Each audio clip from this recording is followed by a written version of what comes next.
All right, my friends, thanks for joining me once again. As of the recording of this video, it is December 27th, and it's very mild out here. Feels very good. The highs here are going to be the high 60s today, but I want to take a little bit of time before I go to work to talk to you about something that I think might help you. It might not. It might not mean anything to you, but it might give you an idea or two. Last night, I went out and made a walking video with this very camera that I'm using right here, so I'm hoping to upload that sometime today. It'll be my first night walk video with this camera.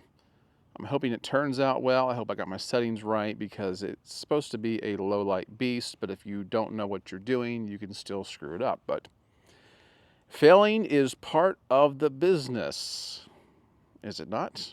Is it not part of any business? That's where I'm going with this today. If you want to be good at anything, you have to fail your way there. Now, really, how I want to approach this is that that now that Christmas is over with, we have new things to talk about.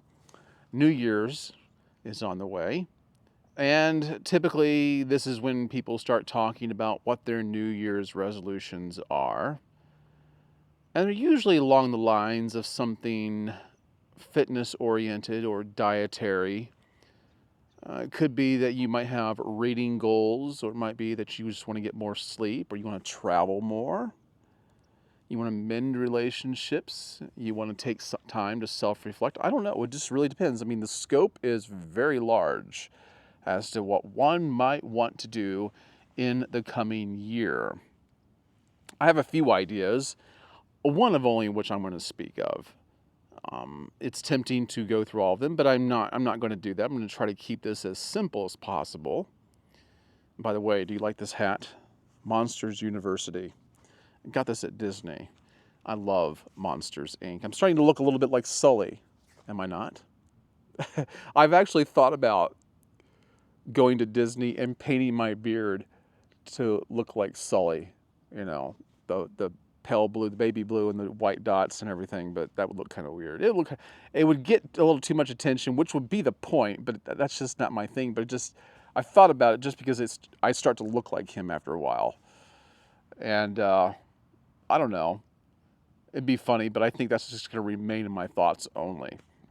But anyway, getting back to today's topic. My idea for this coming year that you might want to focus on, just think about this, and it might not apply to you at all, is that you ought to think about becoming really good at failure. Become really good at it. And you might wonder what I mean by that. I'm not saying that you should accept failure as something to strive for all the time, but we should accept it as a vehicle by which we obtain progress. I mean, any successful man, I guarantee you, if you talk to billionaires, millionaires, people who have reached the pinnacle in their sport, or anybody who has achieved their dream, whatever it might be, it might not even be, you might not even look at them as being very rich, but they might have obtained some level of success. But they would probably tell you that you have to fail a lot to get to where you want to go. And this is not an unheard message. This is something that's been echoed for a long time. I'm just kind of mulling over it here and suggesting that you might want to give a little more thought to it. None of us like to fail. It absolutely sucks. It can be demoralizing if the defeat is too large. Whatever you're going up against, if there's too wide of a margin between you and success, it can be demoralizing. But at the same time, you can't expect to go into everything as an expert. Now, we look at people like, in MMA, like Khabib or Conor McGregor. While he's not undefeated, well, Khabib is. Rocky Marciano was undefeated. Look at people like Tom Brady. While he's had some losses, he's certainly had quite a number of successes. But I guarantee you he would tell you that he has also failed a lot. But we tend to only look at the successes, and we reward those with our praises. We extol these individuals. We focus on that, and it's amazing to me how quickly people will turn their backs on somebody once they see a loss. We call them fair weather friends, fair weather fans.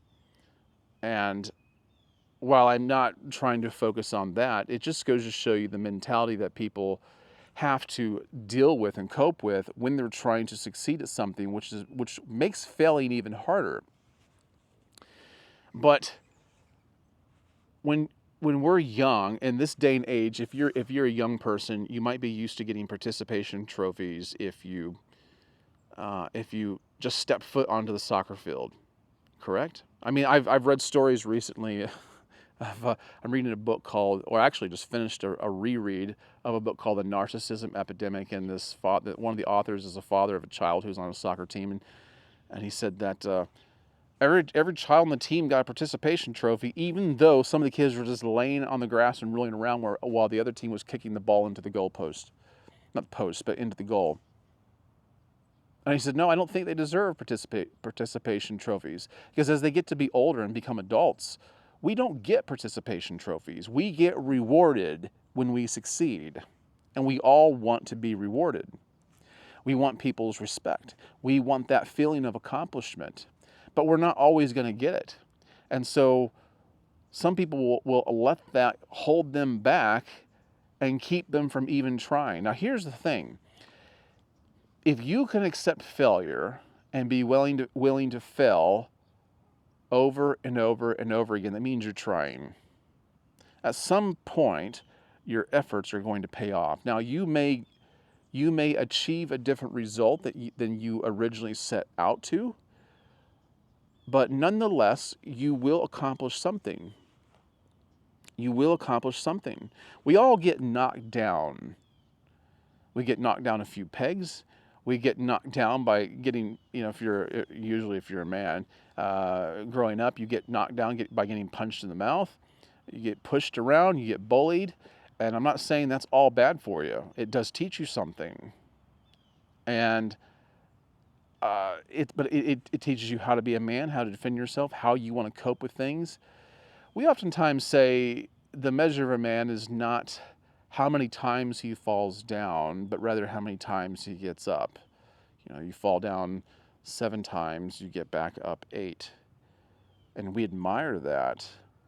But, it's something that's very hard to do. It's easy to say, but it's difficult to carry out. It's difficult to practice.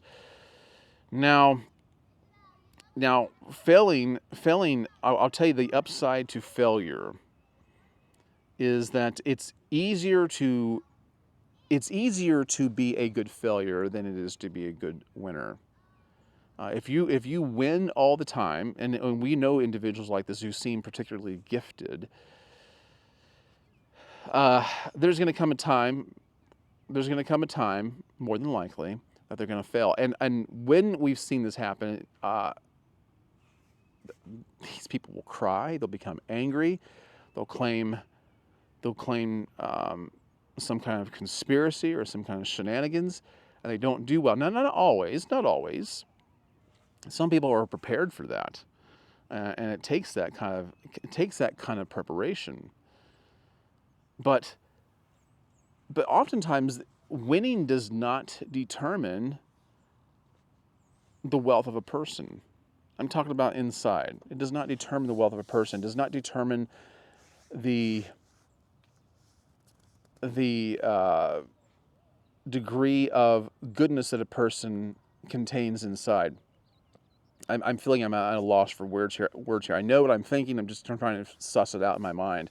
But oftentimes, failure does. If you can fail well, you can win well. You can win well, but you can't necessarily fail well. And when you see someone take a loss, you see someone take it on the chin, get knocked down, and they can get back up again and congratulate their victor or the victor, that's saying something. There's something about that. There's a level of humility that is achieved there that that is respectable. Now I want to add something else to this. I want to add something else to this. That when you fail, don't get up off the ground. When you fall down, do not come up off the ground without picking something up on your way up. When I was a kid, I used to love westerns and old kung fu movies. I still love kung fu movies. I don't watch them hardly. I don't watch hardly any TV, but that's how I grew up, man. I loved watching action movies of any kind. Anytime there was a lot of fighting, the Wild Wild West was one of my favorites, and there's a lot of fighting in that. And one of the things I picked up from movies and television shows like that is that you'd see sometimes a character getting knocked down. You see your hero get punched to the ground, and he'd grab a handful of sand or dirt, and on his way up, he'd throw it and spray it in the face of his opponent, and they'd be blinded. Well, I tried that when I was a kid, and it works. I've done it several times in fights at school or wherever, and it's something I would still do if it was to happen to me, provided that material was there. But once you do that, the fight is yours at that point. My point here is that when you go down, when you hit the ground, and you will fail a lot in life, you may fail more than you win. I'm not suggesting that you should be okay with failure and try to fail, but you should accept it and learn from it. And when you hit the ground, you might learn something that you didn't know before. Come back up with something. When you get back up on your feet, you should have something that you brought with you. And then it's not a total loss. I mean, it's that kind of lesson there that's going to abide, that's going to take you all the way to success. That's how you fell your way to the top. I'm not the top of any game, but I do feel like I fell a lot. And I also know I'm prepared for that. I also know that's kind of what I have to do. So anyway, I would say this year, learn how to fail and learn how to fail well. Take it humbly. Accept that failure is potentially good for you, and learn something while you're down there. All right? And I think that will go a long ways. We focus so much on success and so much on achievement that in our mind's eye, we think to ourselves, that's the pinnacle, that's the apex of our existence, is if we can say that we arrived. But it's the climb, the rise, is oftentimes not as stellar as we'd like it to be. And so a lot of people drop out. So they neither fail nor succeed. But enjoy the journey nevertheless, and take away something from it all. I hope you've enjoyed that. I hope it's meant something to you. And if you were able to tolerate this video all the way to the end, please hit the like button, subscribe if you haven't done so already, and tap the notification bell. Don't forget to see the description down below for things that may appeal to you. All right, guys, I've got to get going. Work is waiting for me, and I thank you for watching. I'll catch you in the next one. In the meantime, be wise.